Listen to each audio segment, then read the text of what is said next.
Ever find your steering wheel to be uncomfortably cold in the winter? Let me show you how to fix that. Today, we're going to install this car trim home heated steering wheel. Not only does it look nice, it makes the winter much more comfortable.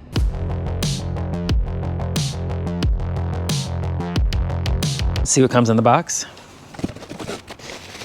You got your wiring harness and your button, and the new clock spring, and the new steering wheel. Here are all the tools I used. We have a 19mm wrench to take off the steering wheel, 19mm torque wrench to put the steering wheel back on, a Phillips head, a flathead, a trim tool, you could use a flathead instead, a couple of zip ties to clean up the wires, a little pair of pliers to pull out a fuse, a T30 Torx to get the airbag off, and a 10mm wrench to disconnect the battery and to disconnect the bolt for the ground. You're going to want to start by disconnecting your battery, so grab a 10mm wrench.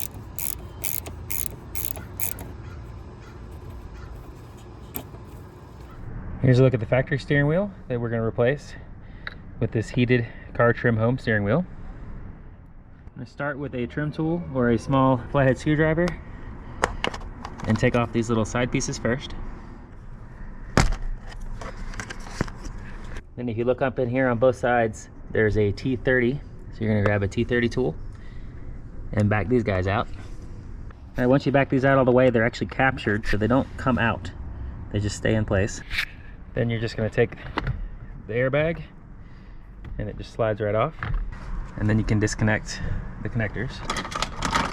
I'm just going to use a little screwdriver, pop up these little yellow things carefully.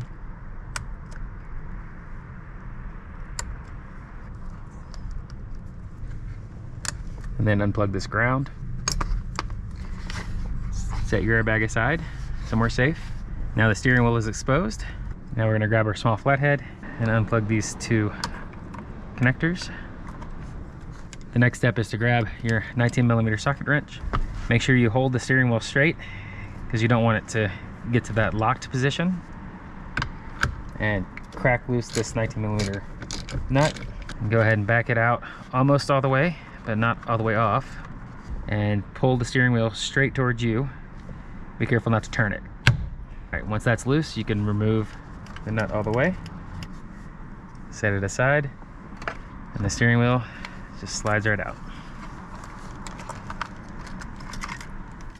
Now we're going to remove the steering wheel controls from the stock steering wheel and put them onto the aftermarket one. We'll start by grabbing a Phillips head screwdriver and removing these 8 screws.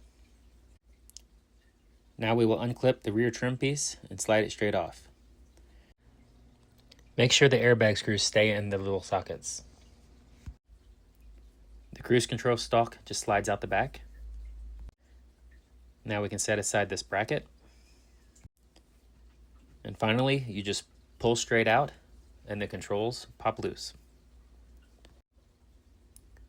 Now we can transfer the controls to the new steering wheel and pop them into place. With that done, you just reassemble everything the same way you took it apart. Here's the new steering wheel all assembled and ready to be reinstalled. Now grab your Phillips head screwdriver again so we can remove the clamshell from the steering column. Once the 2 screws are removed, grab your trim tool and pop the 2 pieces apart. Now go ahead and unclip the 3 connectors from the clock spring. Now you have access to the clock spring, which is held on by 3 tabs, 1 at the top and 2 on the bottom on each side. Once you pop this loose, set it aside because we're going to need to switch out the steering position sensor. The one off the old one and swap it out. To do that, you're going to want to tape it so it can't spin. And then there's 6 little tabs that will release this from the back. Then you want to do that same thing on this side, tape it, release it, and swap it. Now we're going to slide the new clock spring into place and plug all the plugs back in. Now is the best time to figure out where you're going to put the new switch. The wiring is much easier to do when you have full access. The power connections are going to wire down into your fuse box, and the switch can go anywhere on the dash where you have a blank, small switch space.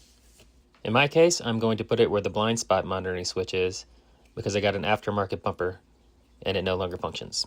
We'll start by feeding the wiring harness up under the steering column so we have access to plug it in. The connection is on the bottom right of the new clock spring. If you mount the switch in the middle, you will have to pop your stereo off and unscrew the air conditioning controls to access the back of the switches. This is a little easier for me since I have the AU car radio, which replaces the entire system. Now that I have access, I can just fish the wiring harness through and plug it into the new switch. Now we're going to move down to the fuse box and wire in the power and ground. The add-a-fuse can go into any accessory power socket. We're going to use the one for the wipers. With the fuse placed in the empty spot, you can simply slide the add-a-fuse right into the fuse block. To connect the ground, we're just going to use this 10mm bolt that is hidden behind the kick panel. With all the wiring done, you can put the clamshell back on the steering column. Now for the final stretch. We're going to reinstall the steering wheel and line everything up and plug everything in. It will go on the same way it came off, with the exception of the new plug down here on the bottom left. While holding the steering wheel firm, grab your torque wrench set to 35 foot-pounds and tighten it down. Now you can plug the airbag back in, slide it into place, and tighten down the two mounting screws. And here's the finished product. It is a really good looking steering wheel, and to make it function, I just hit this button here. And it takes about 10 seconds for the steering wheel to heat up. Hopefully you guys found that useful. I'm really liking the look and the feel of the new steering wheel. If you guys want to get your own, I will put a link in the description. Don't forget to like and subscribe, and we'll see you next time.